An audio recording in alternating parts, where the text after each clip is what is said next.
Gente, boa noite a todos, boa noite a todas, boa noite a todos. Uma satisfação, né, estar emprestando a minha voz à faculdade, né, nesse evento tão importante, dar as boas-vindas, né, em nome da faculdade, dar as boas-vindas a todos vocês, né, a casa é de vocês. Eu estou aqui, eu falei para o Bira, você faz o, né, e eu vou só falar algumas palavras de saudação, de cumprimentar, de dar os parabéns pela iniciativa, né, que tiveram.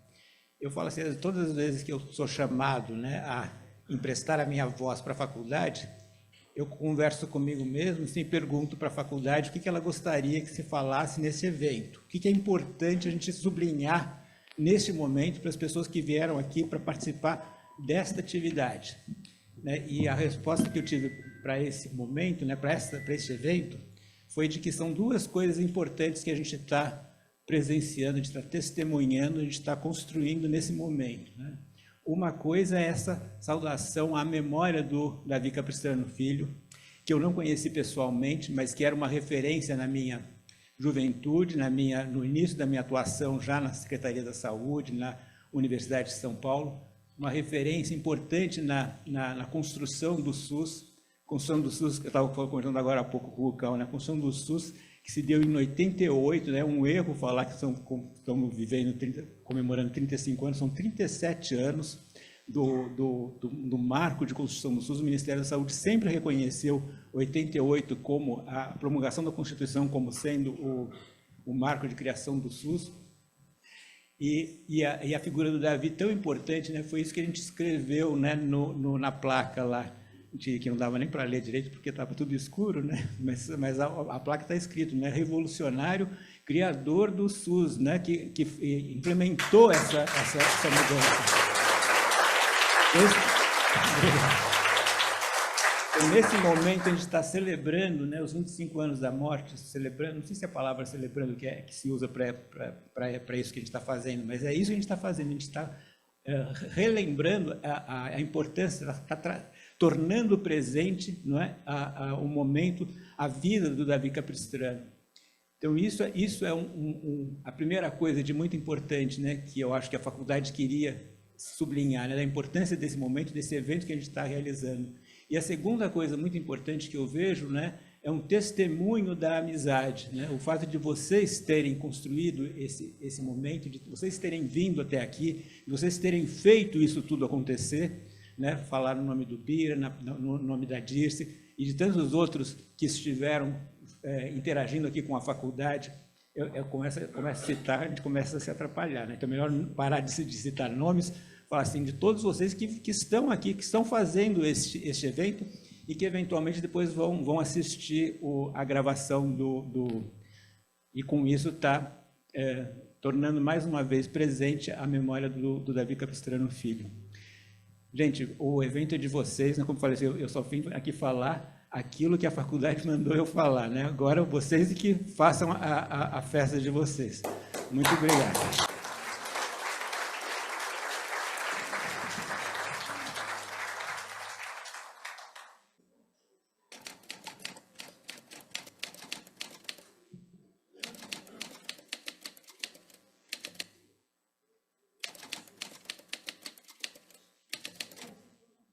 Na área da saúde, nós não podemos só trabalhar com certas perspectivas de longo prazo, de médio prazo. A longo prazo todos estaremos mortos, né? A criança que tem problema detectado hoje, daqui a algum tempo não é mais criança, perdeu a infância. O idoso não pode esperar, por razões óbvias. Nós temos que trabalhar com pressa. O contrário disso é insensibilidade diante do sofrimento. Filho de Davi Capistrano, deputado estadual pelo PCB em Pernambuco, e Maria Augusta, dirigente do Partido Comunista na Paraíba, Davi Capistrano da Costa Filho nasceu em 1948, no Recife. Considerado um brasileiro à altura de Oswaldo Cruz, formou-se em Medicina pela Universidade Federal do Rio de Janeiro. Especializou-se em Pediatria e Saúde Pública em São Paulo. Foi secretário de Saúde em Bauru, criando os núcleos de saúde e viabilizando a construção do pronto-socorro municipal. Foi membro do comitê assessor da 8ª Conferência Nacional de Saúde, que reuniu mais de 4.000 participantes. O relatório final da conferência serviu de base para o capítulo sobre saúde na Constituição Federal de 88, resultando na criação do SUS. Em 89, se tornou secretário de Higiene e Saúde de Santos, onde enfrentou muitos desafios. A cidade vivia uma grave crise na Casa de Saúde Anchieta, uma instituição psiquiátrica privada que tratava os pacientes com choques e humilhações. O local era conhecido como Casa dos Horrores. Capistrano decretou imediata intervenção do local. O ato ficou conhecido como o início da luta antimanicomial no Brasil. Os pacientes tiveram alta e passaram a ser tratados em regime aberto na rede substitutiva ao manicômio, formada por núcleos de atenção psicossocial, os NAPs. Criou 23 policlínicas informatizadas que garantiram atenção básica nos bairros. Mas havia um desafio ainda maior. O município confirmava altos índices de mortes por causa da AIDS. Davi enfrentou a AIDS, criando vários serviços de atenção aos portadores do vírus, incluindo o Centro de Referência em DST-AIDS, a Casa de Apoio aos Portadores do Vírus e a Policlínica do Centro, na área portuária, voltada para esses pacientes. Realizou campanhas de prevenção e de conscientização para acabar com o preconceito e a discriminação. Santos foi a primeira cidade do país a oferecer gratuitamente o tratamento e o coquetel de remédios com recursos do próprio município. Capistrano iniciou um programa de distribuição de seringas aos drogaditos, o que lhe rendeu uma ordem de prisão. Da atenção aos soropositivos até a educação sexual nas escolas e prevenção aos profissionais do sexo, do sistema de vigilância epidemiológica, as garantias legais dos direitos dos pacientes e o combate à discriminação, Santos saiu da condição de cidade com maior incidência de AIDS por 1.000 habitantes para se tornar vanguarda e referência mundial no enfrentamento da epidemia. Eleito prefeito em 92, criou programas inéditos, como a urbanização da favela do Dique da Vila Gilda e o Toda Criança na Escola, um dos precursores do Bolsa Família. Na saúde, também implantou o programa Saúde da Mulher e o programa para a redução da mortalidade infantil. Promoveu a saúde bucal e criou o programa de internação domiciliar. Priorizou ainda a vacinação em todas as policlínicas e desenvolveu também ações de combate à tuberculose, à hanseníase e ao cólera. Capistrano incentivou a participação popular em discussões de temas importantes como a saúde. Foi assim nas 4 conferências realizadas em Santos. Foi presidente do COSEMS entre 90 e 91. Durante sua gestão como prefeito, Santos recebeu o congresso do Conselho de Secretários Municipais de Saúde. Em 2008, no congresso do COSEMS São Paulo, em Bauru, foi instituído o Prêmio Davi Capistrano, como forma de homenageá-lo. Participou da criação do SEBS, Centro Brasileiro de Estudos de Saúde, e também da revista e da coleção Saúde em Debate. Depois de ser prefeito, Davi desenvolveu com o médico Adib Jatene o programa Qualis e implantou o Programa de Saúde da Família em algumas regiões do município de São Paulo. No ano 2000, Davi Capistrano assessorou o Ministério da Saúde, convidado pelo ministro José Serra. Em novembro daquele ano, Davi partiu aos 52 anos. Deixou 4 filhos e a esposa, a enfermeira Aide Benete de Paula, com quem foi casado por 24 anos. Em 2018, completaria 70 anos. Foi líder, médico, sanitarista, autor e editor de livros, conferencista, secretário municipal de saúde, prefeito e humanista. Uma pessoa à frente de seu tempo. Por seu trabalho na saúde, recebeu 7 prêmios internacionais. Formou pessoas para todas as esferas de gestão. Pessoa simples costumava dizer: só me sinto homem, radicalmente distinto de todos os animais, na condição de amigo. A mais alta e a mais dignificante das condições. Amigo.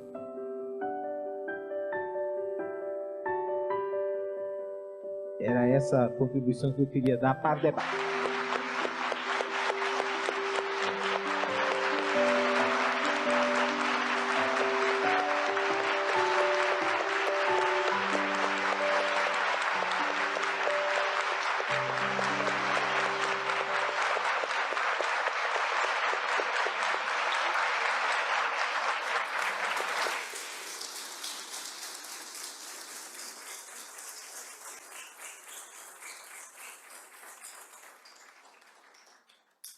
Depois, eu queria chamar para vir à mesa a Aparecida Linhares Pimenta, que foi secretária de Saúde em Bauru, depois do Davi, também em Santos. O companheiro Breno Altman, jornalista. A Aide Benete de Paula, companheira do Davi.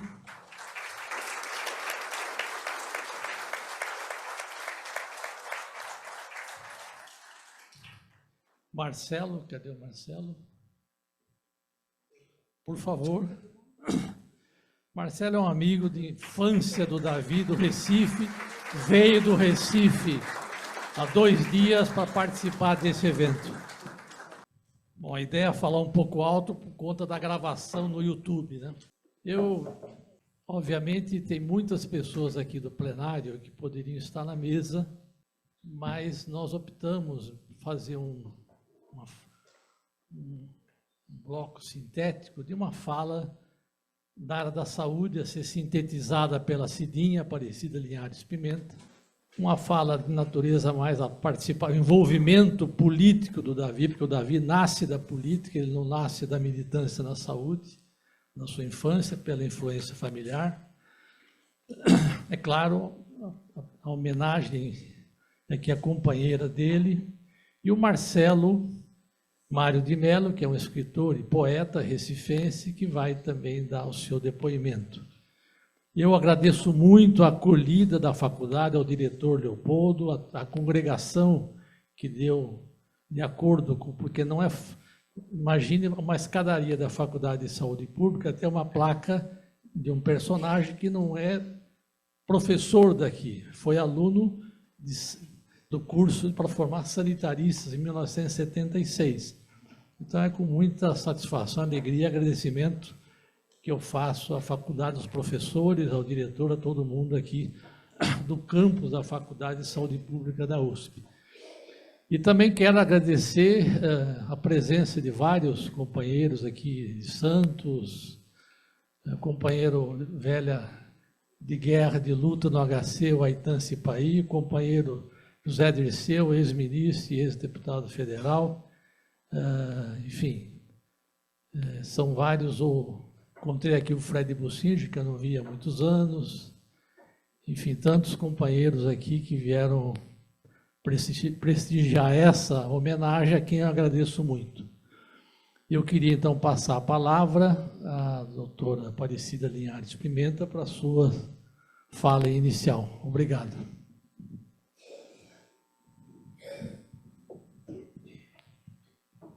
Então, boa noite a todos, né? Queria reforçar o agradecimento do Bira, né? A todos vocês que estão aqui, que conviveram com o Davi, que militaram, que trabalharam com ele.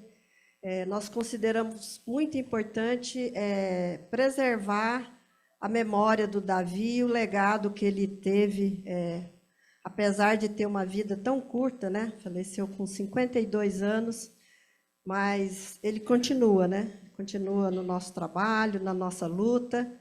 Então, muito obrigado de vocês terem aceitado o nosso convite, né? Para mim é uma honra falar sobre a trajetória do Davi. A gente combinou que eu não vou falar do que ele fez na saúde pública aqui em São Paulo, como médico sanitarista, em Bauru, em Santos, no Qualis, porque acho que o vídeo dá um pouco esse recado. Então, a ideia é falar das coisas que marcaram, né, a trajetória do Davi na saúde pública e nas nossas vidas, né?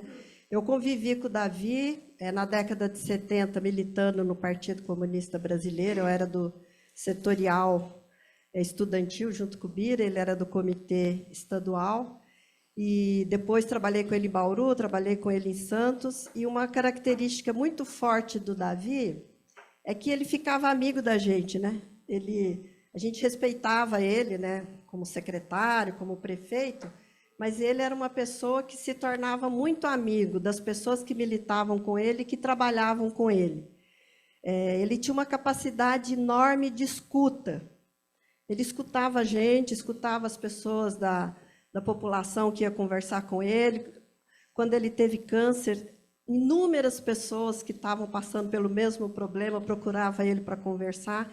e ele tinha essa capacidade de escuta e também de estabelecer relações afetivas muito fortes com as pessoas que militavam e trabalhavam com ele.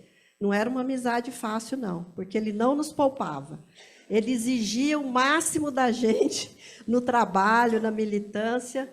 A gente também não poupava, né?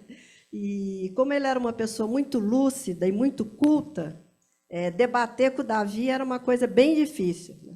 Porque ele tinha muito argumento. Davi era uma pessoa extremamente culta. Ele estudava muito, lia muito, conhecia profundamente a história do Brasil, a luta de classe, os movimentos dos trabalhadores, a Revolução Socialista, e ele conhecia muito a Bíblia. Um dia ele começou a falar da Bíblia comigo, eu falei, mas Davi, a Bíblia? Ele falou, não é possível, você nunca leu a Bíblia? Isso é um absurdo, você tem que ter lido a Bíblia. Então, era... Hã? Então, ele era ateu, mas ele conhecia profundamente a Bíblia. Então, essa era uma característica do Davi, de se envolver muito com as pessoas com quem ele trabalhava, com quem ele militava, e isso tudo fazia com que a convivência com ele fosse um profundo aprendizado, né? Porque como ele tensionava muito e exigia que a gente fizesse aquilo que ele achava importante, que nós também achávamos, a gente acabava aprendendo e crescendo muito na convivência com ele.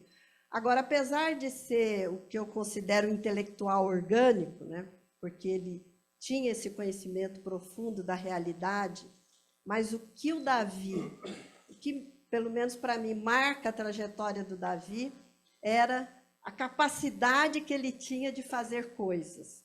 Ele se indignava muito, mas se indignava muito com as desigualdades sociais, com as injustiças, e nesses espaços de governo, nesses espaços de militância, ele colocava para ele e para a gente essa obrigatoriedade de não nos acomodarmos, de lutar para fazer as mudanças que ele acreditava que tinha que acontecer.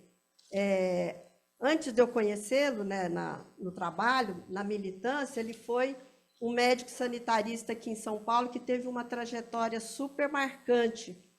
E ele fez aqui nessa escola o curso de saúde pública.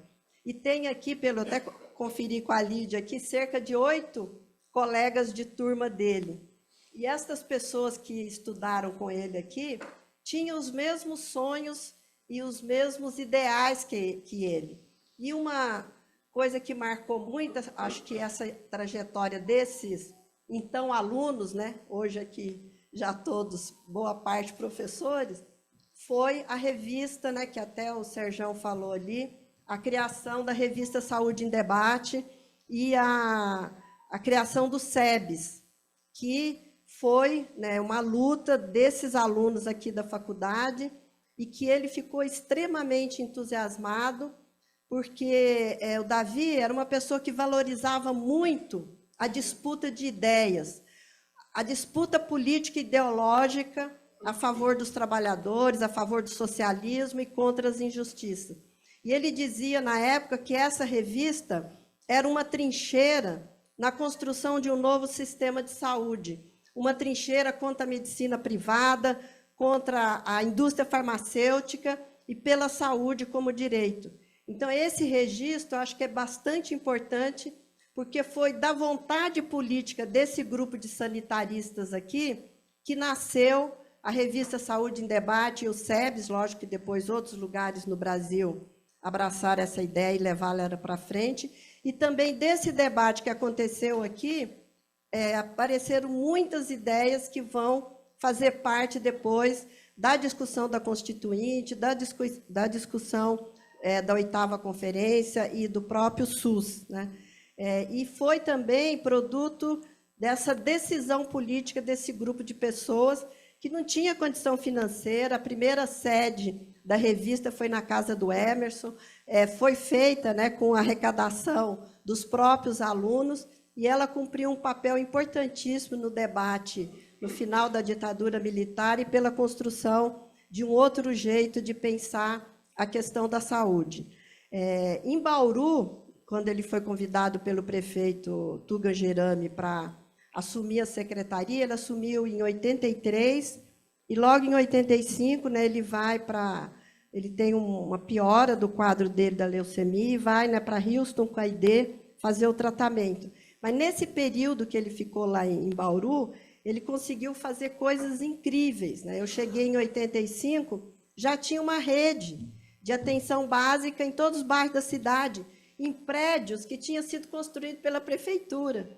E estou falando de uma época que não tinha SUS, não tinha 8ª conferência, não tinha recurso federal, não tinha recurso estadual. E todos os profissionais dessa rede, que foi uma coisa que me impactou muito na época, todos concursados. Hoje em dia ninguém fala em concurso público, né? Mas eram todos concursados, pediatra, clínico, ginecologista, enfermeiro, dentista. Então, ele deixou uma marca muito profunda em Bauru. E na conversa comigo para me convencer para ir para lá, né? Porque eu não queria ir de jeito nenhum, estava fazendo mestrado, tinha filho pequeno, o que eu ia fazer em Bauru? Não conhecia ninguém, não conhecia a cidade. E, na época, ele dizia o seguinte, a gente tinha muita proximidade com o Partido Comunista Italiano, né? A gente lia Gramsci, lia Togliatti no Partidão, e era a época das cidades vermelhas na Itália. E ele falava, Cidinha, nós temos que ganhar um monte de cidade no Brasil e vamos fazer as mudanças na saúde, na cidade, a partir destas experiências municipais.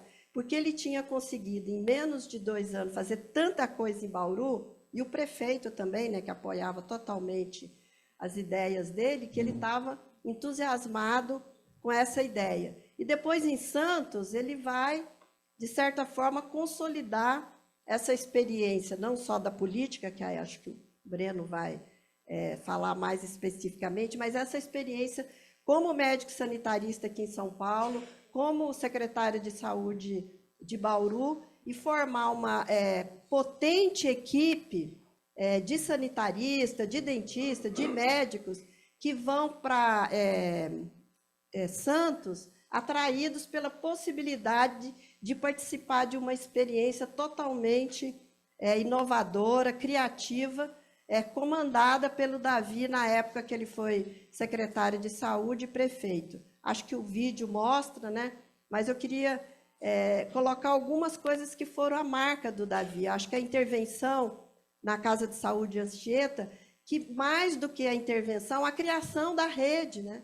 É a primeira cidade a fazer a reforma psiquiátrica no Brasil e, de certa forma, criar a rede substitutiva. Tem coisas que o Davi fez em Bauru, em Santos, que o SUS vai fazer 20 anos depois, sem exagero, 20 anos depois mesmo. Eu estava numa reunião no Ministério, eles criaram a primeira política da casa para portadores do vírus da AIDS. Santos criou uma casa para portador do vírus da AIDS na década de 90. O programa de internação domiciliar, que foi implantado em Santos na década de 90, foi criado pelo Ministério da Saúde, acho que 20 anos depois. Então, essa capacidade de olhar para a realidade, de se indignar com as injustiças, com as desigualdades sociais, e transformar a experiência dele, a capacidade dele de mudar, e levar a gente junto. Davi tinha uma capacidade de atrair gente enorme, né? E foi essa experiência que eu acho que é o legado dele. E outro também é a questão da AIDS. Ele não se conformava de jeito nenhum com a quantidade de pessoas que naquela época pegava a doença, morria, tinha uma transmissão vertical avassaladora, as pessoas com muito preconceito, né? Santos é uma cidade conservadora, e ele falou, não, nós temos que fazer alguma coisa. E atrai também, assim como ele atraiu na saúde mental grandes formuladores da política, também no movimento da AIDS. Só que a AIDS ele conseguiu, na época, também atrair o incipiente movimento de usuários que já começava a se mobilizar. E como mostrou no vídeo, né, ele transformou Santos, que era conhecido como a capital da AIDS, em Porto da Esperança. Ele fazia grandes eventos e conseguiu, então, mudar a realidade. E, para terminar, queria também contar do entusiasmo do Davi, além dessa característica de querer mudar as coisas, atrair as pessoas, ter pressa, ter verdadeira ojeriza da máquina burocrática, que a gente não conseguia resolver tudo na pressa que ele queria, Agora, uma das coisas que o Davi fazia com o maior prazer era participar do Conselho Municipal de Saúde e fazer as conferências municipais. As conferências municipais de Santos eram grandes eventos, que ele fazia questão de participar da organização nos mínimos detalhes, né? E fazia realmente daquelas conferências um espaço de formação, de liderança, de formação dos trabalhadores.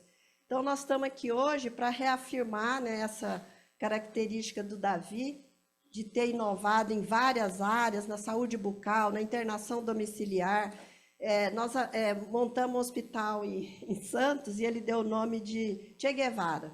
Lógico, né, que não durou muito, a primeira ação do novo governo foi mudar o nome. Mas foi um acontecimento, porque a gente convidou a filha do Che Guevara, fizemos um monte de folheto, né, para divulgar o nome do hospital, e sempre com essa obsessão que ele tinha pela disputa ideológica, por uma outra visão de mundo e também por mudar a realidade. Então, a gente está aqui para resgatar esse legado do Davi, né, que eu acho que não dá para citar nome de todo mundo que participou e se envolveu durante esse período todo que ele viveu e marcou presença nos governos, nas secretarias municipais e na militância. E estamos aqui também para reafirmar os ideais do Davi, né? A gente continua se indignando, né, contra as injustiças, contra as desigualdades sociais, e continuamos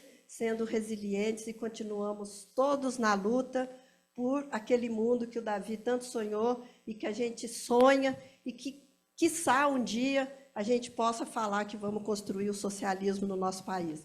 Viva o Davi, Davi presente!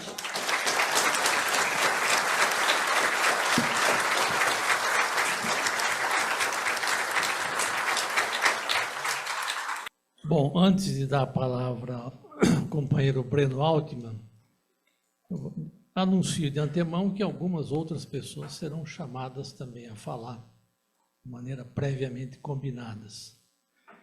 Mas eu queria também aqui agradecer a presença, a Cidinha citou vários colegas, companheiros do Davi na área em 76, como Emerson Meiri, que está aqui, grande figura, o nosso companheiro, na época, cunhado dele, Hélio Baixa, o Zé Rubem, desde sempre participante ativo, acho que foi o primeiro presidente do SEBS, não me lembro, o Zé Rubem de Alcântara Bonfim. Lembro também aqui a presença do Davi Rummel, que companheiro também que trabalhou em Santos, foi a pessoa que cedeu em Bauru, que cedeu o fígado para o transplante intervivo ao Davi.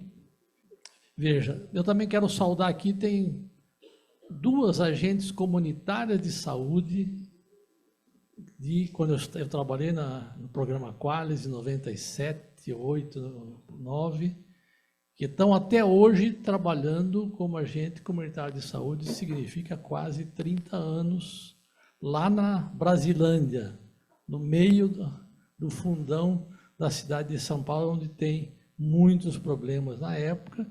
E a ideia que ele concebeu junto com o Jatene, foi em Sapopemba, se não me engano, aí lá, 2 centros para conseguir exemplificar de como devia ser o sistema de saúde na capital. Porque aqui a capital, nós, diferentemente do que aconteceu a partir de 90, não houve municipalização do SUS aqui. Na minha opinião, nós, por N razões, nosso primeiro governo aqui na capital, nós achamos que seria um encargo financeiro grande municipalizar a saúde. Nós fizemos isso em Campinas, com o Gastão, em Santos, em Porto Alegre, em Belo Horizonte, em vários outros municípios. Ao não fazermos isso, abriu porta para o Maluf criar o PAS. Até o governo Marta, a cidade de São Paulo estava fora do SUS. Só entrou no SUS com a eleição da Marta Suplicy, o seu mandato que começou em 2001. Também citar aqui o Ticanori, a Fernanda, e lembrar o Lancete, porque eles foram os grandes responsáveis pelo programa de atenção, junto com outros, teve vários enfim, Fernando, Kinkler, enfim, são dezenas de outras pessoas que, obviamente, não me lembro. Bom, quero agradecer muito aqui a presença do Arthur Quioro, professor da Unifesp, trabalhou em Santos, ajudou muito a nossa administração no campo da saúde. Hoje ele dirige a Empresa Brasileira de Serviços Hospitalares, foi ministro do governo Dilma, se não me engano, foi secretário também aqui em São Bernardo do Campo, ou seja, um companheiro de vasta experiência e contribuição no campo da saúde pública e para o erguimento do SUS. Breno, você com a palavra. A ideia é falar perto do microfone, um pouco alto, para a gravação ser bem transmitida pelo YouTube. Bom, boa noite. Boa noite a todas e todos. Eu conheci o Davi no final de 1981, início de 1982. Lá se vão, portanto, mais de 40 anos. Vindo para cá, para essa atividade, eu fiquei pensando que o tempo em que nós estamos longe do Davi é maior do que o tempo que eu militei com ele. E ainda assim, o Davi deixa na minha memória e na memória de todos nós um legado muito forte. Quem era o Davi? O que ele era? Por que esse legado é forte? Eu acho que, acima de tudo, o Davi era um comunista. É uma palavra meio fora de moda, mas era isso que ele era. Mais ainda, ele era um leninista. Ele acreditava nas ideias de Lenin. Qual era o fundamento das ideias de Lenin? De que as pessoas de esquerda portavam um novo projeto civilizatório, pelo qual se valia a pena matar e morrer, porque o mundo dependia, a salvação do mundo dependia desse novo projeto civilizatório. E para que esse novo projeto civilizatório pudesse existir, era necessário que a classe trabalhadora tivesse as condições de organização e mobilização para impor esse projeto civilizatório contra os seus inimigos. E para que a classe trabalhadora pudesse ter as condições de organização e mobilização para impor esse projeto aos seus inimigos, os comunistas deveriam se dedicar a tempo pleno para criar, para construir algo que se chama hegemonia, a hegemonia dos trabalhadores no Estado e na sociedade. Essa era a missão política e a missão de vida a qual o Davi se dedicava. Todas as ferramentas que ele operou, e foram muitas essas ferramentas, e não apenas na área da saúde, estavam submetidas a esse objetivo, desde a mais tenra idade. O Davi é um filho da derrota de 64. O início da sua militância política é quando a classe trabalhadora sofre a sua mais brutal derrota na história brasileira.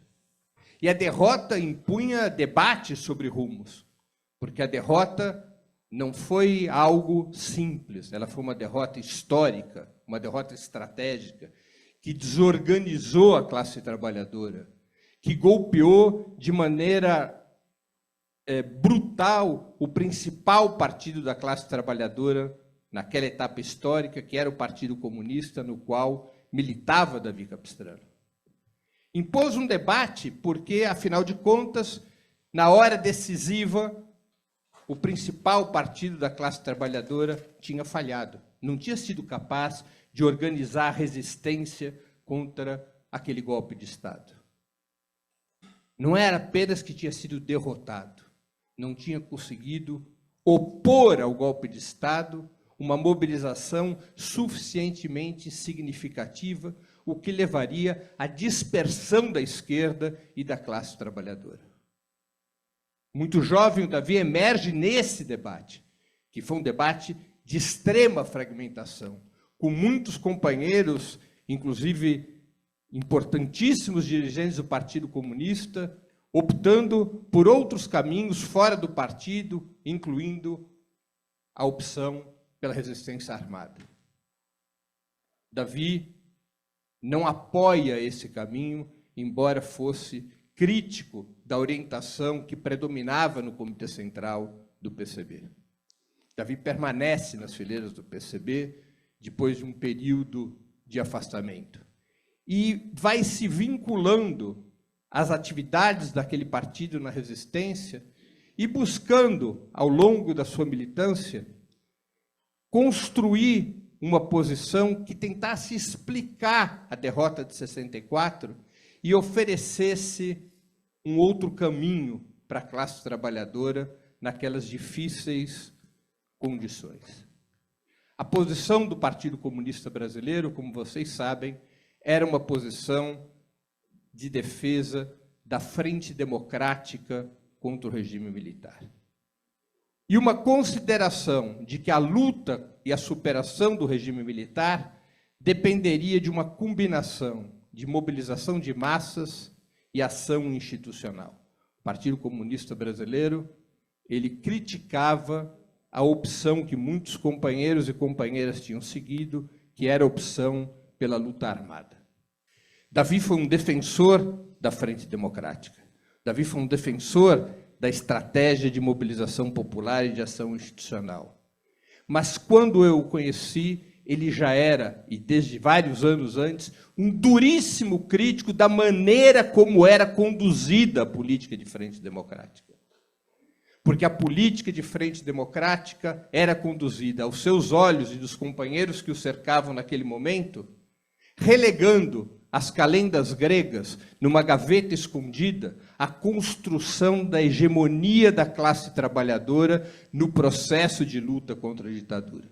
O Davi era um crítico ao fato do Partido Comunista Brasileiro entregar aos liberais, sem disputa político-ideológica, sem disputa por hegemonia, a direção daquela frente democrática. Considerava que isso levaria o PCB, eventualmente, a uma vitória tática, porque aquele caminho da frente democrática, de fato, poderia derrotar a ditadura, mas ao seu fim estratégico, na medida em que o partido não fosse capaz de construir o papel das classes trabalhadoras na luta democrática. Fundamentalmente, é essa divergência que levará o então Comitê Estadual de São Paulo a romper com o Comitê Central. O momento mais emblemático dessa ruptura é a greve geral do dia 21 de julho de 1983, quando o Comitê Central decide que o PCB era contra a greve e um dos seus principais dirigentes chega a declarar na imprensa que trabalharia full time contra a greve geral. O nome desse dirigente, já falecido, é Hércules Correia. E o Comitê Estadual de São Paulo, apesar da resolução do Comitê Central, decide manter o apoio à greve geral e empenhar todos os seus esforços para o seu sucesso. Um outro momento emblemático será, naquele mesmo ano, a luta para construir a campanha pelas diretas já, que era a transformação da luta contra a ditadura num gigantesco movimento de massas, o que também recebia a resistência da então direção do Partido Comunista Brasileiro. Fundamentalmente, Davi criticava as posições do PCB pela sua incapacidade de construir hegemonia de esquerda, pela falta de vontade de construir hegemonia de esquerda acima de tudo. E isso levará o núcleo dirigente do Comitê Estadual, expulso do PCB em setembro de 1983, a se aproximar paulatinamente do Partido dos Trabalhadores. Dois dos três principais personagens que organizaram o diálogo da nossa entrada no PT se encontram aqui nesse recinto. Um deles não está, Rui Falcão, que eu não vi aqui, o outro é Zé Dirceu e o outro é o Walter Pomar. O Walter Pomar foi quem, na rodoviária de São Paulo, me disse a frase que acalmou os meus espíritos, porque eu era dos que mais resistia a vir para o PT. Ele me disse que o PT era uma coisa legal. Eu acreditei piamente, porque conhecia o Walter desde criança. Eu estou refletindo se não vale a pena processá-lo atualmente. Mas naquele momento ele disse que era algo legal, e eu acreditei, e eu disse para o Davi, bom, eu estou tranquilo agora, o Walter disse que é legal. Mas foi essa crítica à posição do PCB que leva a esse grupo que dirigia e havia dirigido a reconstrução do PCB em São Paulo a se juntar ao Partido dos Trabalhadores. Além destas questões políticas mais sintéticas, havia também um problema de método, um problema de como se lia o mundo. O que mais nos incomodava naquele dinossáurico PCB do início dos anos 80 era a abordagem sobre a realidade, a maneira como o PCB analisava a correlação de forças. Toda vez que Salomão Malina chegava para as nossas reuniões e falava, não é fácil, é difícil, a correlação de forças não permite, o Davi reagia duramente a esse tipo de intervenção. Porque ele partia de uma concepção de que a análise da realidade da correlação de forças era algo fundamental, evidente, isso faz parte da tradição leninista. Mas ele não considerava que a correlação de forças fosse um elemento da geologia, que evolui com a mesma velocidade com que se constituem montes e morros. Ele considerava que a vontade política, uma vontade política férrea e disciplinada, com claros objetivos estratégicos, era essencial para mudar a correlação de forças. E ele considerava que isso era a essência da atividade revolucionária, a capacidade, em condições da realidade, de fazer-se impor uma vontade revolucionária que muda a correlação de forças. E isso já não se encontrava mais no PCB. Nós fomos encontrar isso, acreditamos isso naquele momento, que nós encontrávamos isso no PT. O PT era o renascimento daquelas ideias que haviam se esclerosado no interior do PCB. O PTB havia aberto um caminho próprio, rompido com a hegemonia dos liberais na luta democrática. Nós nos encontramos com o PT quando o PT assume a liderança da greve geral de 21 de julho em São Bernardo, no processo que levaria nos meses seguintes à construção da CUT, quando o PT é fundamental para colocar de pé a campanha das diretas, e quando o PT se recusa a ir ao colégio eleitoral em 1984, construindo, dali até 1989, um caminho independente da classe trabalhadora, rompendo com a lógica que então predominava na esquerda brasileira, com a lógica de subordinação às ideias liberais. O PT reabria o problema, a disputa pela hegemonia da esquerda no processo político brasileiro. Os anos foram se passando. Davi militou nas fileiras do Partido dos Trabalhadores, foi seu dirigente, participou da sua direção nacional até o fim da vida. A verdade é que a força dessas ideias liberais não era desprezível. Nós tivemos os anos 90. A queda da União Soviética em 1991 estabeleceu no planeta uma etapa contra-revolucionária. As ideias socialistas entraram em refluxo. E isso repercutiu no interior da esquerda mundial e também no interior do PT, ainda que o PT não tivesse vínculos diretos com a experiência soviética. Essas ideias liberais foram penetrando na esquerda brasileira, inclusive no próprio Partido dos Trabalhadores. Breno. Velhos problemas... Vou concluir, me empolguei. Velhos problemas que existiam no PCB, nós os reencontrávamos no PT. Como lidar com a construção da hegemonia das classes trabalhadoras, como lidar em uma correlação de forças desfavorável com a construção de uma perspectiva socialista, como construir uma estratégia revolucionária nessas condições. Davi viveu seus últimos anos sob essa perspectiva, mesmo naquelas condições difíceis dos anos 90, quando o país estava subordinado a governos neoliberais, num período que antecede a vitória do Lula em 2002. O Davi morre em 10 de novembro do ano 2000. A disputa presidencial de 2002 já se alinhava. O pior momento já tinha passado, mas ainda vivíamos numa correlação de forças desfavorável e eram evidentes as dificuldades que a esquerda enfrentava para poder construir não apenas um projeto de governo, não apenas uma estratégia eleitoral, mas uma estratégia para mudar o país, uma estratégia para a Revolução Brasileira, uma estratégia para a transformação do país, uma estratégia para uma nova civilização. Eu acho que esse legado é o legado do Davi. Ele é um dos principais dirigentes, de uma das principais vozes, que não deixou cair a bandeira, mesmo nas mais difíceis condições, de que as pessoas de esquerda não podem se contentar em ser políticos medíocres, não podem se contentar em ser políticos da ordem. Só faz sentido ser de esquerda e entregar sua vida para isso, se for para sonhar e realizar o impossível. Muito obrigado.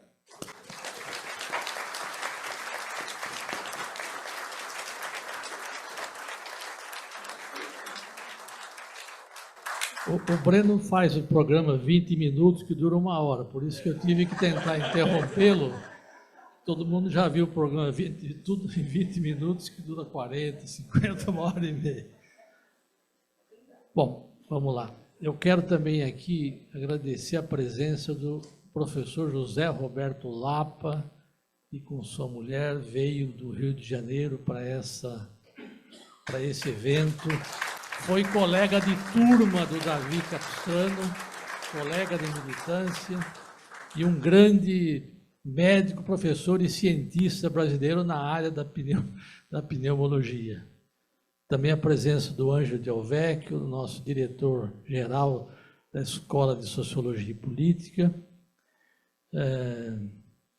Enfim, do Walter Pomar, já citado aqui também, por todos aí. Assim que eu vou lembrando, eu vou... Meu colega de devaneio italiano, Cochido.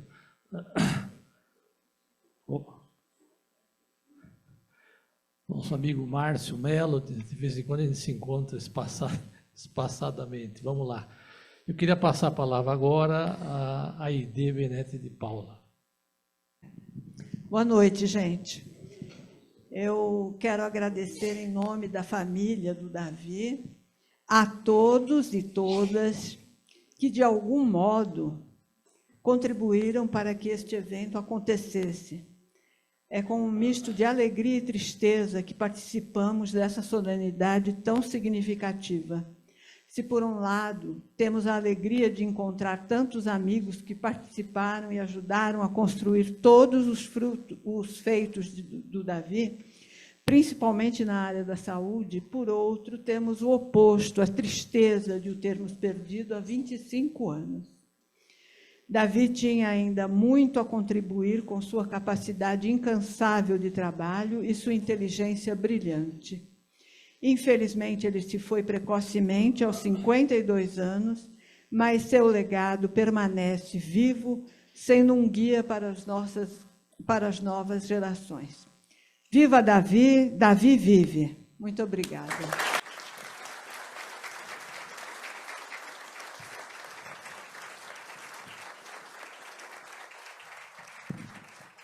Vou passar a palavra agora ao companheiro Marcelo Mário de Mello, militante político, poeta, escritor, companheiro do Davi do Recife final dos anos 50 e começo de 60.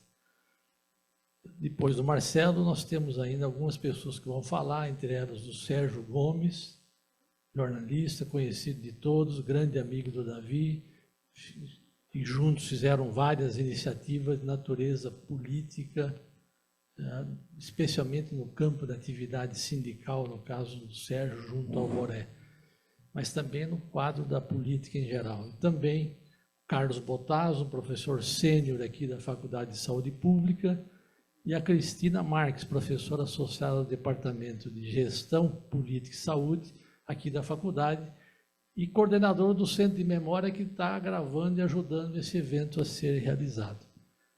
Então, por favor, Marcelo. Companheiros, boa noite. Antes de mais nada, poesia, prazer, amizade e humor, na conjuntura que for, e se atreva, atreva. Eu queria ressaltar aqui um elemento de coerência de Davi. Desde menino até a idade adulta, quando a gente vê Davi dizer: o único requisito indispensável é o compromisso.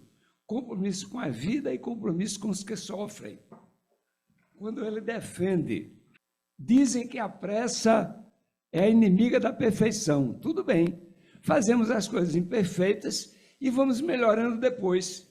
Mas tem que fazer, temos que começar, tem que ter o empenho de que as coisas comecem a aparecer o mais brevemente possível. Outra coisa que ele ressaltava era o confronto.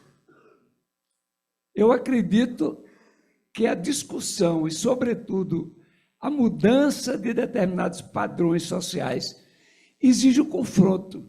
As pessoas precisam saber que ideias estão se chocando, até para se posicionarem é necessária uma estratégia de confronto. Outra coisa era a crítica dele à própria categoria médica, quando ele diz: eu costumo dizer até, para provocar, que o maior inimigo da implantação do SUS, mais do que qualquer lobby da indústria de peças de equipamentos, etc., ou mesmo do que as multinacionais da indústria farmacêutica, é a categoria médica, da qual eu posso falar mal, pois sou membro dela, continua sendo assim. Então, a atitude médica, ele também... Então, ele questionava os fazedores da coisa. Entende? Então, essa coisa. Então, saindo disso, eu queria dizer mais ou menos como é que eu conheci Davizinho. Eu entrei na base do Partido Comunista, do PCB do ginásio pernambucano, com 17 anos de idade. Como Davizinho era comunista de nascença, o velho capistrano veio da Guerra Civil Espanhola, da resistência francesa de 1935, já era com 14 anos, ele já estava lá. Entende? E ele se destacou, por exemplo, um menino, um concurso de oratória, Davizinho, com 15 anos, o tema que ele escolheu foi a prostituição no concurso de oratória. Era um dos melhores alunos, dos primeiros alunos colocados, estudava inglês, etc. Um aluno muito prendado como aluno. Entende? E a gente convivia, né? Então, com o tempo passando, ele tinha militância organizada, disciplinada, reuniões. Era diferente de hoje, que não temos partido político, nós temos agrupamentos, influenciadores. Tinha base, reunia toda semana, prestava contas, etc. Então, quando houve o golpe de 64, o velho capistrano vai para a clandestinidade, Maria Augusta é presa, e Davizinho é preso, passa 3 meses preso no juizado de menores lá com meninos infratores, com a promessa de que, quando fosse adulto, seria preso. Quando a família vem para São Paulo, Davizinho vai. Aí começa, eu fiz uma grande amizade com ele, a gente ficou amigo, apesar de eu ser mais velho do que ele, eu estou com 81 anos agora. Então, quando o Davi viaja, a gente começa a trocar cartas. Entende? Então, ele assumiu o pseudônimo de... Eram 2 poetas paraibanos, eu era Radiel, ele era Jansen. Então, em 1966, saí Davizinho de ônibus para chegar de Recife e São Paulo de ônibus. E ele começou a escrever para mim, botando no correio de lá mesmo. E eu pegava essas cartas e guardava essas cartas junto às minhas provas de colégio, que eu sou arquivista, eu tenho certificado de conclusão do 4º ano primário, quando eu tinha 8 anos em Caruaru, tenho tudo guardado. Eu guardei as cartas de Davizinho junto às minhas provas de colégio e deixei na casa da minha mãe. Quando eu entro na clandestinidade, ficam lá as cartas. Aí eu passei 2 anos na clandestinidade, 8 anos, 43 dias, 19 horas na cadeia, já estava, saí do PCB, fui para o PCB, e quando eu chego em casa, mamãe diz: olha, essas provas são suas, estavam lá todas as cartas de Davi, todas, que eu estou empenhado em editar, só não consegui, porque estou numa segunda rodada de quimioterapia, a saúde não me permitiu. Então, mas eu tenho todas essas cartas de Davi, que vão ser editadas, cartas da juventude, de Davizinho Capistrano. Então, eu queria mostrar para vocês a coerência de Davi, do menino Davi. Um livro que eu publiquei lá, Davi da Saúde e da Vida, publicado em Pernambuco, com a trajetória de Davi. Então, quando Davi estava doente, soube que ele estava com câncer, aí eu peguei todas as cartas, imprimi, xeroquei e mandei para ele. Aí ele manda essa carta para mim. Meu caro amigo Marcelo, que grande emoção você me proporcionou com a sua carta e as xerox das minhas para você. Continuo batalhando aqui no meu leito de doente, já são 19 dias de internação. Já estou quase careca, mas melhoro. Confio que irei para casa dentro de uns 10 dias, mais ou menos. Acho que eu vou ficar bom. Não me sinto fadado a morrer jovem. Minha letra está alterada pelo debilitamento geral e pelo debilitamento especificamente muscular. Não venha já, porque ele queria me ver. Não poderia conversar com você. Aguarde uns dias. Mando-lhe um forte abraço. Aí, em determinado momento, ele mandou outra carta e disse: não estou curado, infelizmente. Tenho de continuar como estou por mais 4 anos para então me declarar curado. Remissão em leucemia não é cura, mas pode ser, e evidentemente torço por isso. Já entrei numa faixa de afortunados, só 15% das vítimas de uma crise de leucemia sobrevivem. 12 meses ao diagnóstico. E eu já fui diagnosticado a 24 de 6 de 82. Então, quando ele estava doente, aí eu perto do aniversário de Davi, aí eu mandei uma carta para ele e achei que foi pouco mandar em prosa. Aí eu fiz assim: companheiro Jansen, digo que não estou satisfeito. Depois que servi em prosa, pensei, não está direito fazer isso com um poeta, amigo e grande sujeito. Por isso que agora andejo nas rodadas da poesia. Aí deu um branco, entende? Aí diz um dito popular, aqui, ali e em Genebra, que Davi venceu Golias, me faltou a rima em hebra, e também é bom lembrar que vaso ruim não se quebra. E mandei para ele. E a gente continua, né? Falando. Aí agora eu queria ler para vocês cartas do menino Davi. Essa coerência, essas atitudes que ele teve do compromisso, do confronto, da pressa. Carta de Davi de 1966 para mim. Plantaremos mangueiras, janeiro de 66. Plantaremos mangueiras, caramboleiras, belos laranjais. Haverá frutas com fartura, verduras, cercas, legumes, milho a perder de vista, arroz e todas as coisas boas e bonitas.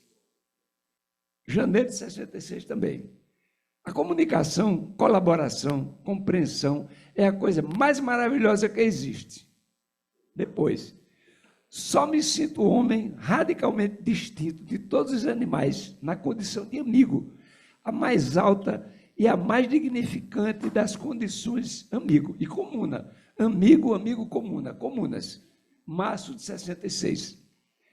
A franqueza é a grande arma com que se conquistam as grandes amizades. Sejamos, pois, bem francos um com o outro. Julho de 1966. Agora, uma coisa interessante nessa história toda é que, na sua última cirurgia, Davi Capistrano, filho, que tanto reverenciava a amizade, recebeu a doação de meio fígado do médico Davi Rummel, que nesses tempos cinzentos de cólera plasmou com generosidade e afeto uma história dos amigos figadais. Paulo Rummel é amigo figadal de Davi Capistrano. Então, eu queria ressaltar esse aspecto dessa coerência de Davi. A gente, na época que estávamos no Recife, na troca de correspondência, a gente tem uma visão muito crítica, uma visão de oposição à postura do Comitê Central do PCB na época. O Davi comungava com isso. Aí eu, conversando com eles, e Davi, a gente tem que fazer uma introsubversão, fazer uma evolução. Aí a gente botou o apelido da intro. Davi, já no Rio, me pediu para fazer o manifesto da intro. Aí eu fiz o manifesto da intro. Era dinamizar mais, desburocratizar, ir atrás do proletariado, aquela coisa toda. Na linha que ele continuou. Aí eu terminei indo para o PCBR. Certo? Então, eu fiz o manifesto da intro e a gente trabalhava com base no manifesto da intro. Entende? Terminou Davi. Recebeu uma carga pesada de assistência do velho Capistrano, que Cristina já tinha saído do PCB para o PCdoB, e o velho Capistrano deu em cima de Davi, Davi ficou no PCdoB. E eu fui para o PCBR, e a última carta de Davi para mim, em julho, era querendo que eu voltasse para o PCB, que eu estava entrando no caminho errado, etc. Tudo bem. Depois nós nos encontramos e fizemos um pacto de não discutir política, foi só amizade. Eu já no PCBR, ele no PCB, dormimos num aparelho que ele me levou lá, etc. Tal. E ele me contou histórias folclóricas. Eu disse, Marcelo, esses velhos do Comitê Central são amigos. Aí ele falava, de vez em quando Marighella se encontra com fulano, tal, não sei o que, essas coisas. Entende? Então a gente conversou muito folclore político. Depois eu passei a ter o contato novamente com Davi, quando eu saí da prisão, que eu fui para o Congresso da Anistia, e fui levado para o Perseu Abramo e pernoitei na casa de Davi. Depois nós passamos no funeral de Gregório Bezerra, ele vai lá, a gente retoma o contato, quando ele era prefeito, aí mantivemos a nossa amizade. E quando ele já estava nessa última fase de tratamento dele, ocorreu a eleição para prefeito no Recife, e o metalúrgico João Paulo tinha ganho no segundo turno. No primeiro turno, dava no segundo. Aí Davi, quando eu ligava todo dia, era para a Cristina, para saber notícia, aí Cristina disse, ele está atendendo, pode ligar para ele. Aí eu liguei, ele atendeu, disse, Marcelo, eu quero fazer um pronunciamento a favor de João Paulo, estava no mau fogo. Aí ele morreu, entende? Foi a morte dele, né? Então, essa é a história sintética com Davi. A história política, a trajetória dele, a importância dele por SUS, todo mundo sabe. Eu queria ressaltar essa coisa dele, a valorização da amizade, essas amizades fortes, essa coerência dele, desde a coisa de menino, entende? Coisa de menino. Entende? Então, eu queria dizer só uma frase dele, já adulto, que tem plena sintonia com aquele menino daquele tempo. Ele diz, em 1982, numa carta para mim, a minha esquerda é aquela alegre, amante da vida, de suas boas coisas, o vinho, a comida, as mulheres ou os homens, as crianças e as brigas, sem generosidades, vamos para o buraco. Então, isso é Davi, isso era o perfil humano de Davi, perfil humano. Agora, eu queria aproveitar esse momento, porque quando Breno Altman começou a sofrer essa perseguição do nazi-sionismo, eu dediquei um poema a ele em solidariedade. E esse poema eu fiz numa ocasião em que eu estava fazendo palestra lá para a estudantada, moçada. Aí eles diziam, mas você está com 80 anos, passou 8 anos preso, valeu a pena, como se militância fosse investimento. Aí eu dei uma resposta poética, e esse poema eu dediquei, está dedicado a Breno Altman, a partir de agora.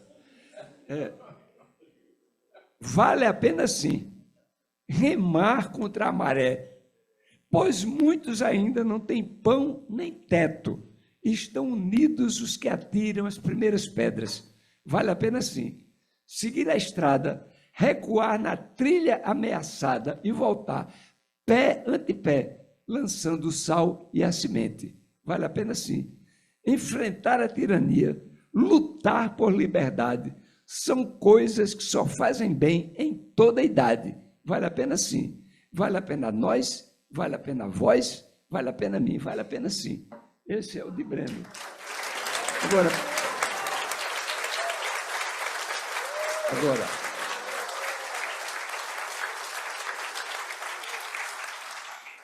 obrigação de poeta é voar sem decolar e virar pelo avesso coisa regulamentar. Companheiros, vou dizendo, não sei se é partido ou frente, não sei qual é o mais frio, não sei qual é o mais quente, mas política e poesia alargam a vida da gente. Agora eu vou dizer um poema, vou concluir com um poema que eu fiz antes de dizer esse poema, quando a gente fala dessas perdas, como a perda de Davizinho, quando morrem pessoas queridas, eu me refugio muito no poema de Ferreira Goulart, que ele diz: tudo que é de mim se perde, acrescenta-se ao que sou. Então, quais os acréscimos que Davi deixou na vida, a gente sabe aqui. Acréscimo para o Brasil, para o SUS, acréscimo de amizade. Então, cada um sabe dos acréscimos. A gente sabe que é uma carga pesada para a gente carregar esses acréscimos de Davi, né? Queria dizer isso. E outro poema que eu fiz foi quando caiu o Muro de Berlim, inventaram que não havia mais esquerda e direita. Então, eu fiz esse poema de resposta, e antes disso eu queria me identificar, que eu me identifico como plebeu, republicano, democrata popular, cidadão de esquerda, socialista, comunista, pluralista e seguidor do Detran. Sempre a esquerda, não ultrapasse pela direita. Então eu fiz esse poema em resposta para essa história de que não tem mais esquerda e direita. Eu fiz: as nossas bandeiras, o título do poema é Bandeiras. As nossas bandeiras devem estar sempre içadas, inteiras e limpas. Bandeiras sujas e rasgadas, somente pela força dos ares, do suor ou do sangue das campanhas. Devemos proteger nossas bandeiras contra os ratos e o mofo das gavetas. As nossas bandeiras não são para ficar o ano todo guardadas, expostas apenas em dias de festa.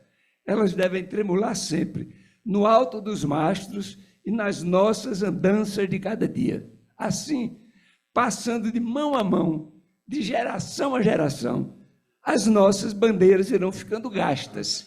E de tempos em tempos, nós as substituiremos por outras iguais, de panos novos. Elas se olharão como fazem os avós e os netos. Ficaremos todos satisfeitos, vendo as nossas bandeiras renovadas, desfraldadas, inteiras e limpas.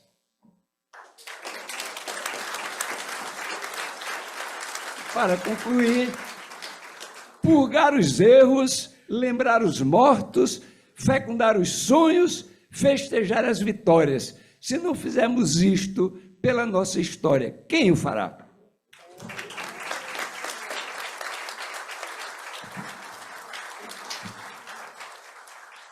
Eu quero saudar também, agradecer a presença da professora Marília Lovison, que está aqui.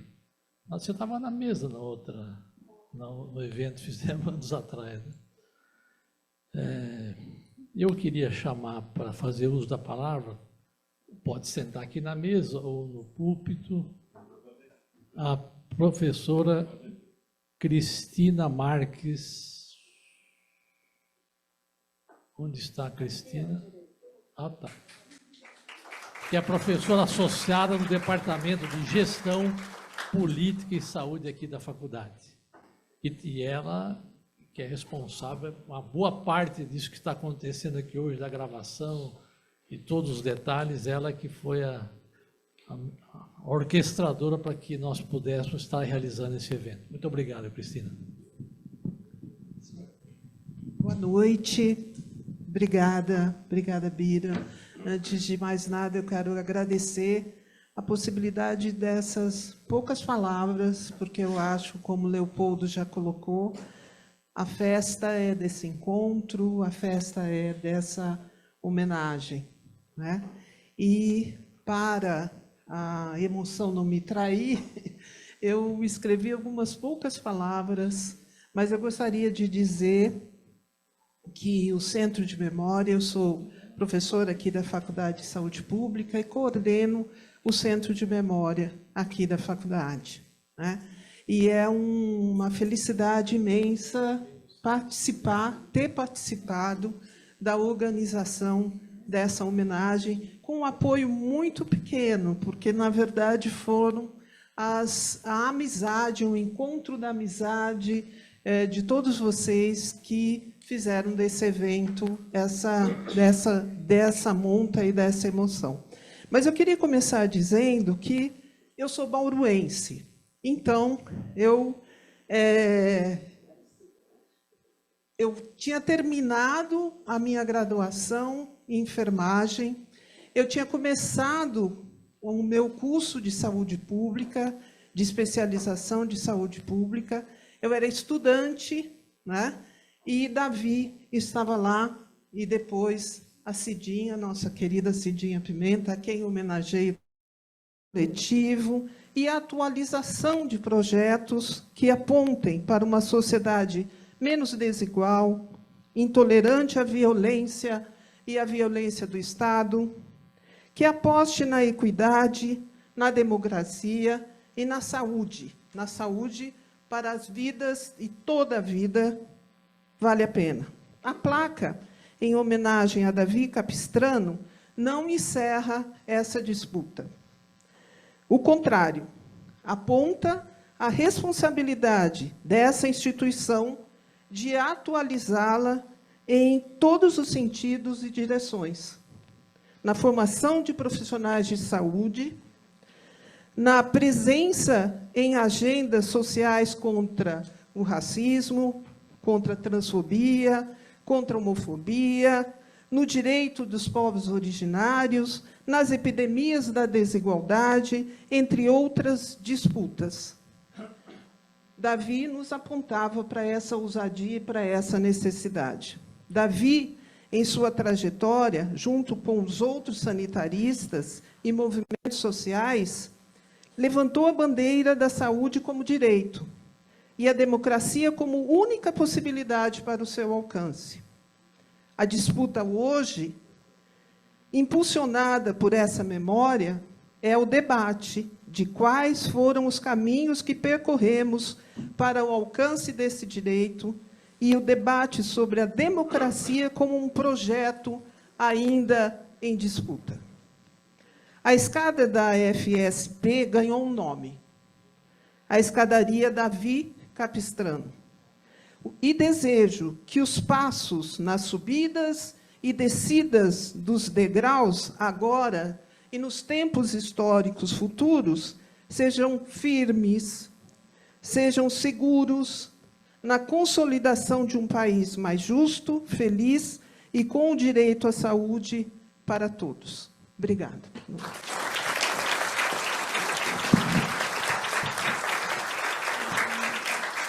Obrigado. Eu queria convidar para o uso da palavra a Tatiana de Vasconcelos, da Associação Paulista de Saúde Pública, a quem agradeço aqui o apoio para a realização desse evento e a presença.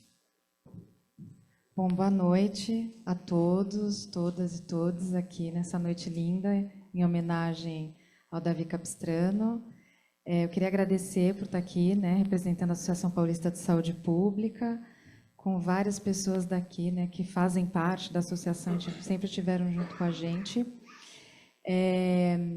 Bom, eu sou uma psicóloga, eu não conheci o Davi Capistrano pessoalmente, mas quando eu comecei a trabalhar como psicóloga, eu fui trabalhar lá nos cantos de Sapopemba, onde ele iniciou o Projeto Qualis, Então, eu tive a oportunidade de entrar e conhecer a história daquele território, de toda a iniciativa do Projeto Qualis, do qual ele foi uma figura muito importante, e que foi, enfim, o início da Estratégia de Saúde da Família, Programa Saúde da Família, aqui no município de São Paulo. Mas eu queria contar uma história que eu achei muito engraçada e interessante, que eu vivi mês passado, onde o nome do Davi apareceu. Eu fui fazer uma viagem para Cuba, E eu estava em Cuba, e aí eu estava numa praça, eles têm uma praça que é uma praça da fraternidade, do povo latino-americano, que é uma praça que tem bustos de vários líderes que eles consideram que são revolucionários, enfim, importante para a independência de vários países latino-americanos. É uma praça, hoje, infelizmente, está muito deteriorada, E eu estava com um historiador cubano que estava comigo lá, E a gente estava andando, e aí ele veio me dizer, ele falou assim, olha, tem uma história interessante, tem um brasileiro, que tem uma história interessante em relação a essa praça. Aí eu falei, quem que é? O Davi Capistrano. Eu falei, Davi Capistrano?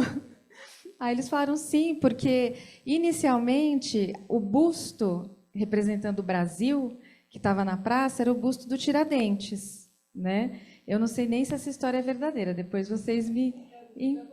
Exato, mas aí que o Davi Capistrano virou e sugeriu, inseriu o busto do José Bonifácio na praça, né? E aí eles colocaram o busto do José Bonifácio na praça, representando, então, né, um outro dito revolucionário, que é um patriarca da independência do Brasil, né, nesse sentido, né? Mas foi uma coincidência deliciosa, né, estar lá no meio de Cuba, né, vendo, enfim, né, a tristeza, né, que está, né, a nossa utopia, né, naquele momento, mas poder escutar uma história onde aparecia ali o Davi Capistrano, né, e a gente já conversando, a Lídia já conversando comigo sobre essa homenagem, né, para ele, eu falando, olha, que interessante, né, tem coisas que enfim, né, são as sincronicidades da vida. Mas é isso, poucas palavras aqui, agradecer a todos e viva Davi Capistrano, e que a gente possa ter mais pessoas como ele, que ajudem a, de fato, fazer transformações na nossa sociedade, né, que ajude o nosso povo e que a gente possa, né, ter pessoas como ele para poder construir esse SUS no nosso país. Obrigada.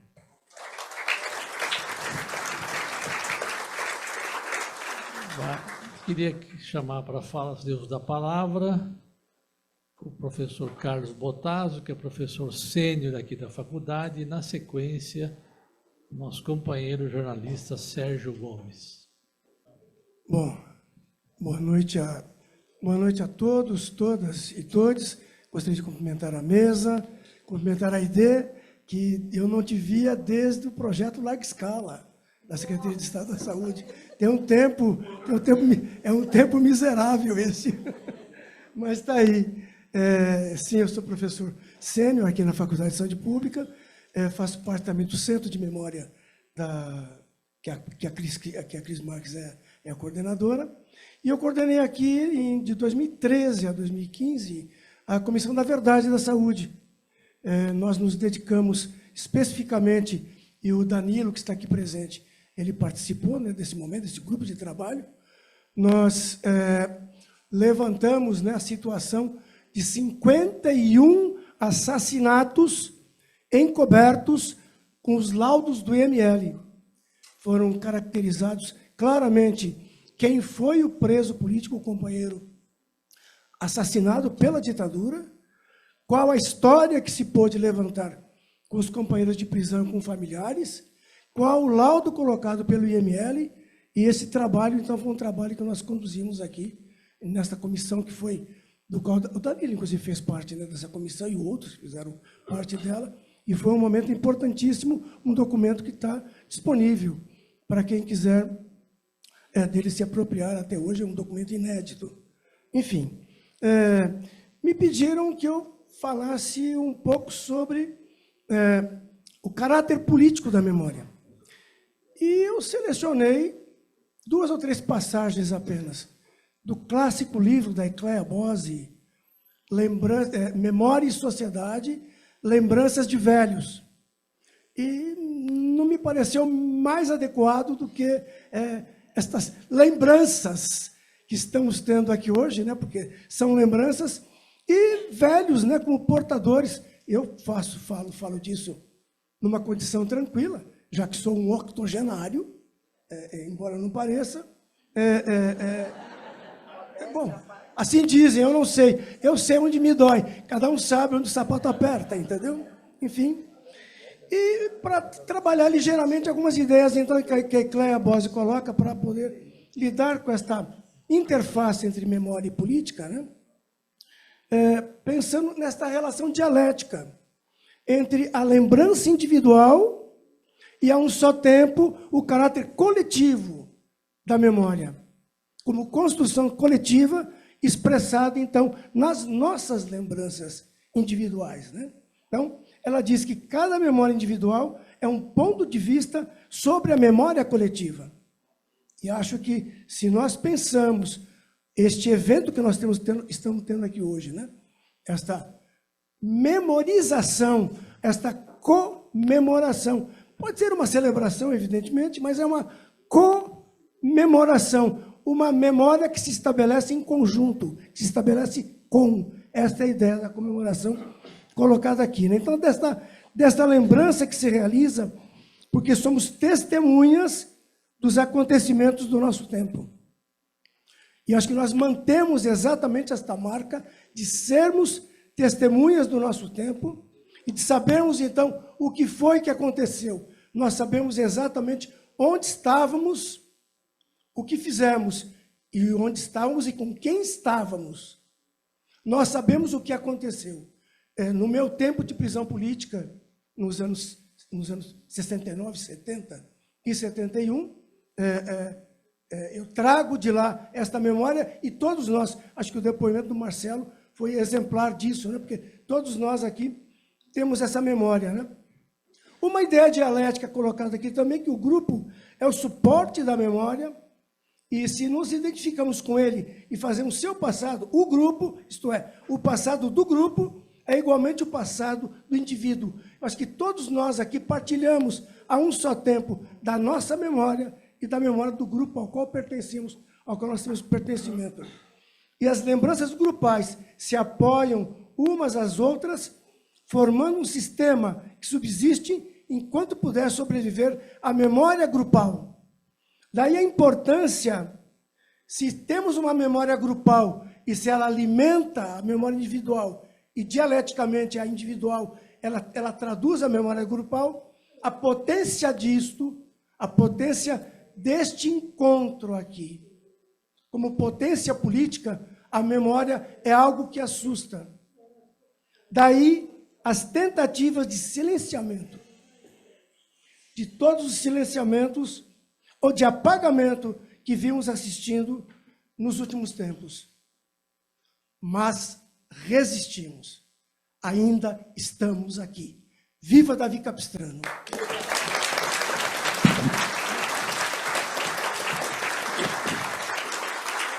Queria chamar o companheiro Sérgio Gomes da Silva para dar a palavra. Antes, apenas dois comentários sobre Bauru conservador e Santos conservador. Veja, isso depende da época, história e dos atores envolvidos. O Davi vai para Bauru porque Edson Gasparini era um comunista do PCB, foi eleito pelo MDB como prefeito, e logo que é eleito, nós tínhamos contato, obviamente, com o pessoal lá de Bauru. Ele é atingido por um tumor cerebral e falece nos primeiros meses de 83. E o Tugan Gerami, que era o vice, um jovem que assume a prefeitura, e naquela época, já com o Gasparini, vinha-se trabalhando para que o Davi pudesse ajudar na área da saúde, eventualmente ser secretário. Mas, enfim, naquela época, o Bauru elegeu Edson Gasparini. E em Santos, elegeu a Thelma e elegeu o Davi. E Davi em segundo turno.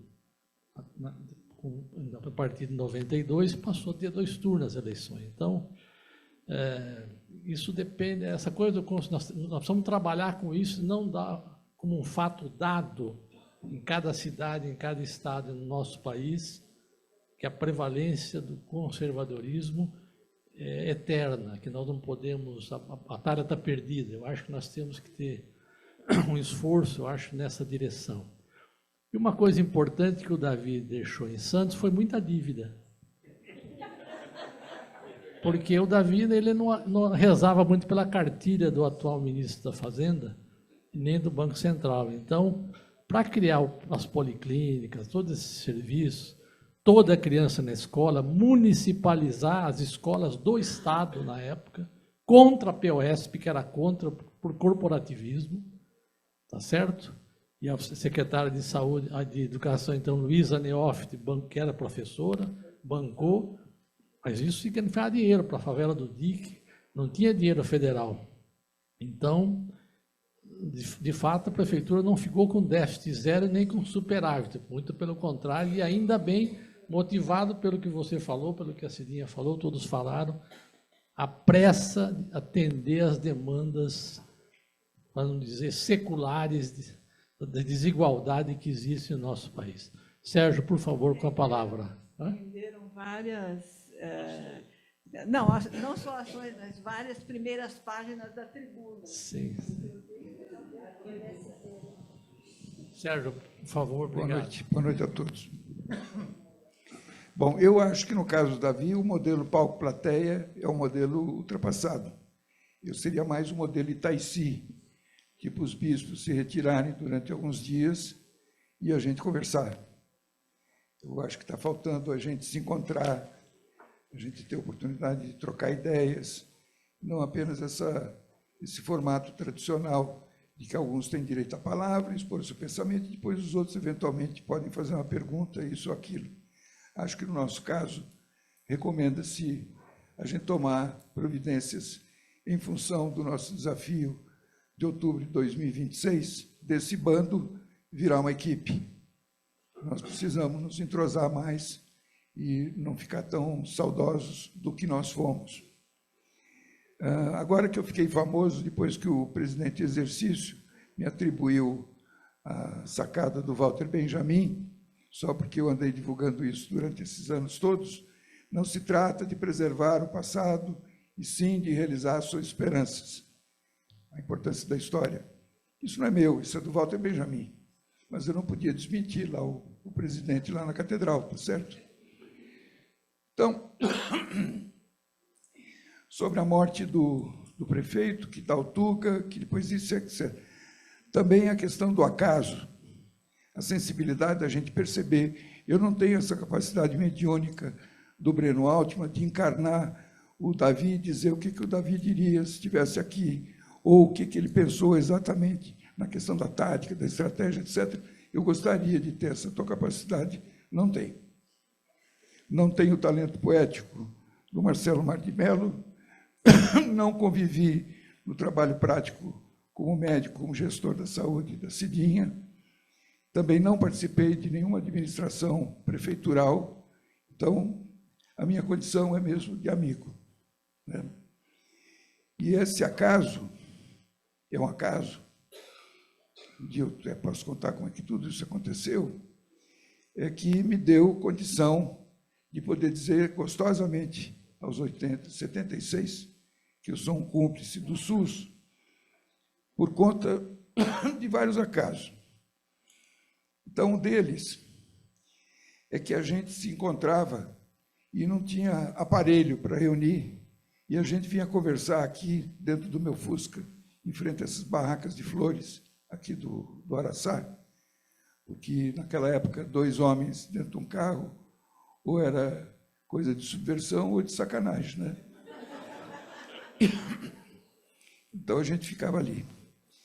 E, quando houve o golpe no Chile, 11 de setembro, nós vimos acompanhando aquilo com grande entusiasmo, e o Allende era médico. Aliás, tinha sido presidente do Colégio Médico chileno. Um dos pontos do programa da Unidade Popular era claramente levar o serviço de saúde para as periferias. E lá os médicos, que foram a força efetiva, né, no golpe, se recusavam a ir para a periferia, não é isso? Queriam ganhar em dólar. Meio parecido com o que vai acontecer depois aqui, com a chegada dos médicos cubanos. É só lembrar o que os médicos brasileiros, que o Pasquim, já naquela época, chamava de máfia de branco, cuspindo. Então, era assim. O Chile, golpe. Os médicos foram a força efetiva. Mas, 6 meses depois do golpe no Chile, houve a Revolução dos Cravos e a independência de Angola e Moçambique. E Angola e Moçambique, a portuguesada, que ocupava a área médica, caiu fora toda, não sem antes, com a machadinha, cortar os caninhos de todas as geladeiras, para que não existisse possibilidade de ter vacina, remédio, etc., e tirar o distribuidor das ambulâncias. Então, a gente olhava aqui para São Paulo e tinha, primeiro, divergências de natureza política. Era o pessoal do Partidão, o pessoal da LN, do PCdoB, do PCBR não tinha. A gente chamava Partido Comunista Brasileiro do Recife, Era uma brincadeira. Todo o Nordeste, o PCB acabou no Nordeste. Era o PCB, era endurecido. Mas tinha mais, tinha coisa corporativa. O pessoal da Santa Casa virava a cara para o pessoal da USP. A turma da USP não queria saber da turma da Paulista. Vocês sabem disso. Aliás, até hoje isso continua existindo, esse corporativismo. Bom, aí a nossa discussão, a nossa conversa era, quando acabar a ditadura, e nós vamos ter condições políticas de montar um sistema de saúde eficiente para o nosso povo, vai faltar mão de obra qualificada. Então, quantos são os médicos progressistas? O Davi e eu, sem pesquisa, a gente chutou que era 30%. Então, 30% dos médicos serão progressistas. Olhando para o médico, como é que chama? No Vietnã, era um médico descalço, como é que chamava? Pé descalço, né? Programação da família em Cuba, etc. Como é que a gente vai tocar isso só tendo 30%? Porque a putada toda vai querer ir para Miami, tá certo? Ganhar em dólar, não está nem aí. Além do que, são médicos que, sem equipamento, não são capazes de fazer nada. Essa gente aqui da Angélica.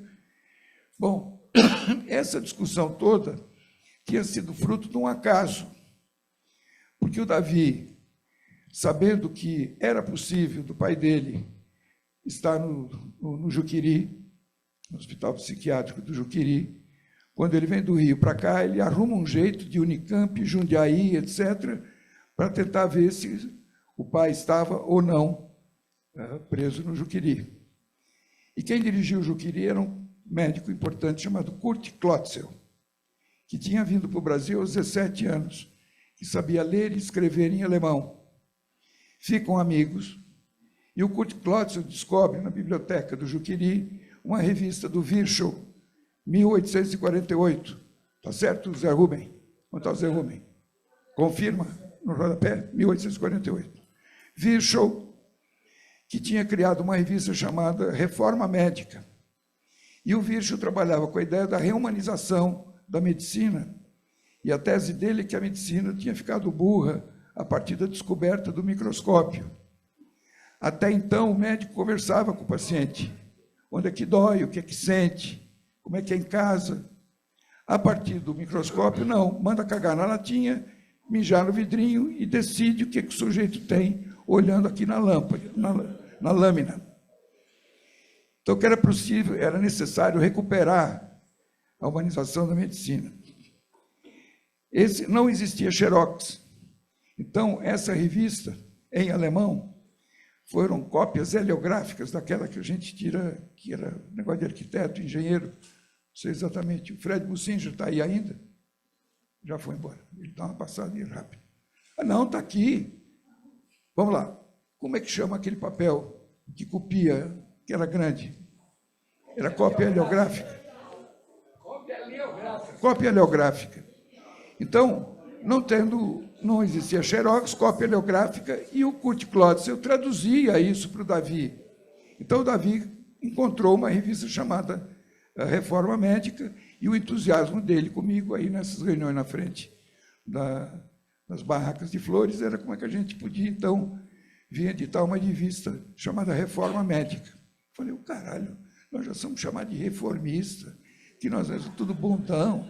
Então, tem que ser revolução médica. Uma revolução médica espanta essa gente toda. Nós temos que arrumar um nome que, ao mesmo tempo, seja dinâmico e que não diga nada. Saúde em debate. Um nome unitário e tal. Bom, estávamos nós nessas confabulações.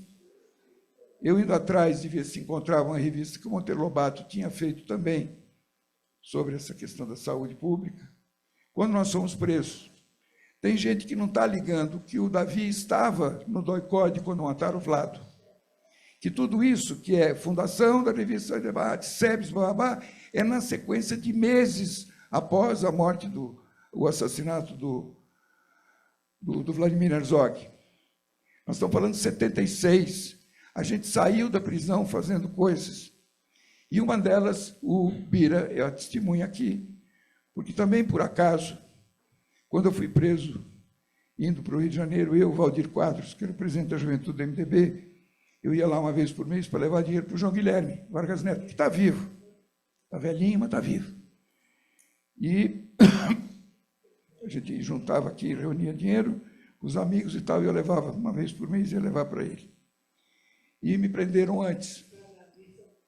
Bom, portanto, quando eu fui preso do acorde, essa coisa toda, tiraram óculos, relógio, carteira, e eu tinha o correspondente a $1.500 em dinheiro. Com a morte do Vlado, aquele negócio de despachar todo mundo, os caras despacharam todo mundo, e uma das coisas que aconteceu comigo, devolveram o meu óculos, o meu relógio e a minha carteira. E eu entrei no DOPS com $1.500. No caminho, eu me lembrei de Luiz Carlos Prestes, Breno, que disse, na época do fascismo, a corrupção pode ter um profundo conteúdo humanístico. Quem sabe, quem assistiu o filme, sabe que o Lincoln precisou subornar uns 6 ou 7 para assinar a abolição da escravatura. Sem isso, não haveria unificação dos Estados Unidos, está certo? Então, um carcereiro, encontrei o carcereiro corrupto lá no DOPS. O sujeito não tinha dente na frente, ele e a mulher.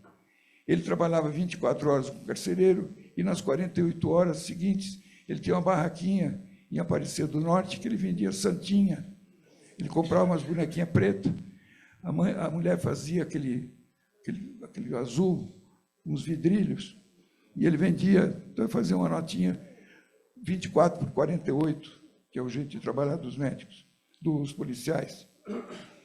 E esse cara estava à beira de se aposentar, então muito corrupto. Aí eu descobri que esse cara podia facilitar de chegar a comida que a minha mãe levava, inclusive uma sopa, que o Davi gostava. Fernanda que sabe. Como é que é o nome da sopa, Fernanda? Sopa seca, que é com grão de bico, etc. Que a minha mãe fazia especialmente para o Davi, que era um glutão. Bom, só que o filho da puta, entre pegar a sacola lá e chegar na cela, só chegava a metade. Então, tive que corromper o cara de vinho inteiro. Com ele, a gente também conseguia entrar no jornal. Compramos um radinho para poder ficar ligado com o que estava acontecendo, a greve dos estudantes. E aí, já que ele era assim, ele tinha o direito de remanejar os presos lá embaixo, no DOPS. Então, ele dizia assim, Davi Capistrano, interessa? Interessa. Quanto? 100. Eu dava 100 e eu montei uma cela que tinha, então, o Davi, o Rodolfo Konder, o Fernando, o Valdir Quadros, quem mais que estava lá? O Bonfante, Ricardo de Moraes. Eu montei uma cela que era um verdadeiro comitê. Que a hora que a gente começou a poder ter acesso aos advogados, a gente passava a ter informação lá de fora, porque a nossa ideia era cooperar com o que estava acontecendo lá dentro. Nós tínhamos que ser presos políticos, politicamente referenciados. Isso resultou que, quando sai do DOPS, a gente ficou ali um mês, não havia vaga nem no Tiradentes, nem no presídio do Hipódromo. E aí eles tiveram que inaugurar um presídio temporário, que eram aquelas 6 celas, no 6º distrito do Cambuci, que depois veio descobrir que é o lugar em que foram presos o pessoal da greve de 17, 6º distrito do Cambuci. E ali nós ficamos um mês. Então, na cela estava você, eu, Valdir, Bonfante, quem mais? Como eu sou fumante desde então, não tendo mais nada para fazer, o Davi e eu retomamos o projeto do Saúde em Debate, de tal maneira que foi nas costas desse cigarro que a gente passou a elaborar o que seria a tal da revista. Combinamos também que os primeiros que saíssem lançariam um manifesto que a gente vive e atua. Eu só fui sair meses depois, e, portanto, o Davi sai, e um dos jornais que entra na prisão é o Davi numa das conferências. Logo saiu daqui, já foi. Bom, a primeira edição da revista da Saúde em Debate, quando é? A Saúde em Debate era a razão. Mas de quem será a revista? Do Davi? Não. Então, pela primeira vez, uma revista inventou a entidade para ela, tá certo? Portanto, aí a revista, o movimento SEBS, etc. Essas histórias todas que eu estou contando não devem ser tomadas como coisa folclórica, mas como exemplo prático de que se a gente tiver o sentimento do mundo e só duas mãos, só tenho isso. Não era assim que o Carlos Drummond dizia? O que é que eu tenho? Duas mãos e o sentimento do mundo. Quem não tiver o sentimento do mundo, pode ter 4 mãos, 8 mãos, todos os computadores, uma fraude, vai fazer picas. Mas se nós tivermos o sentimento do mundo e duas mãos competentes, é possível fazer muita coisa. É preciso tomar a iniciativa, não aceitar essa ideia de que tem a disciplina de palco e plateia, existe o orador que sabe tudo e o cara que tem direito de fazer pergunta. Nós temos que nos misturar e começar a descobrir meios e formas de que, por acaso, a gente pode ser útil sempre. Viva o Davi!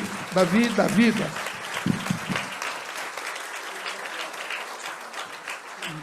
Cadê a professora Lídia?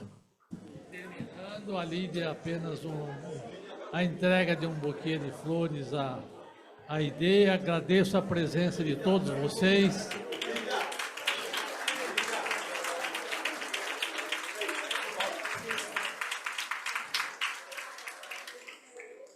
E, obviamente, muitas pessoas poderiam ter falado aqui hoje, mas é uma noite e tem algum limite de fala, senão não terminamos mais.